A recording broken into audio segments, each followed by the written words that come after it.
Move on to the other big story of the day, and it's the third and final day of the first round of reunions for Korean families who've been torn apart due to more than 6 decades of war and division on the Korean peninsula. They first met on Monday, and the time to say goodbye once again and almost certainly forever is looming. Let's go live to our Oh Jung-hee, who's covering the story for us. Jung-hee, it goes without saying that it's a terribly sad day for all the families as they have to go through a second extremely mentally tough separation.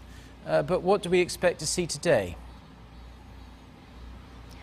Mark, as you've mentioned, today is the last day of the 3-day-long family reunions, and the families have been feeling very sad about the fact that they have to part again after such a short time together.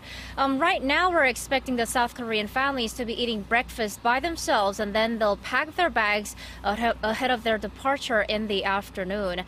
Starting from 10 a.m. Korea time in about 3 hours from now, in fact, the South and North Korean families will be meeting each other for 3 hours, also eating lunch together during the last 1 hour. There was actually a change in schedule about this part of the reunion. The authorities of the two Koreas agreed to give them 1 more hour than originally planned. The families were to be together for 2 hours only, but upon South Korea's request, 3 hours were given to them, and that increases the total number of meeting hours from 11 to 12.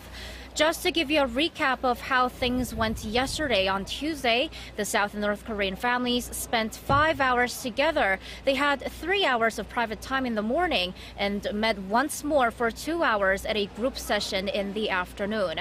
The overall atmosphere was much brighter than at the first group reunion on Monday, and the families were eager to make the most out of the session, chatting and laughing and taking pictures. But as they drew near to the end of the day's sessions, a lot of them teared up and said the time they had was just too short. Mark, 2 out of the 3 days of the family reunions have gone by so quickly, and to the people meeting their loved ones up there at Mount Kumgang, they must feel this way even more than we do. After their last session today together, the South and North Korean families will be saying a heartbreaking final goodbye to each other as the South Koreans head back home in the early afternoon. Mark.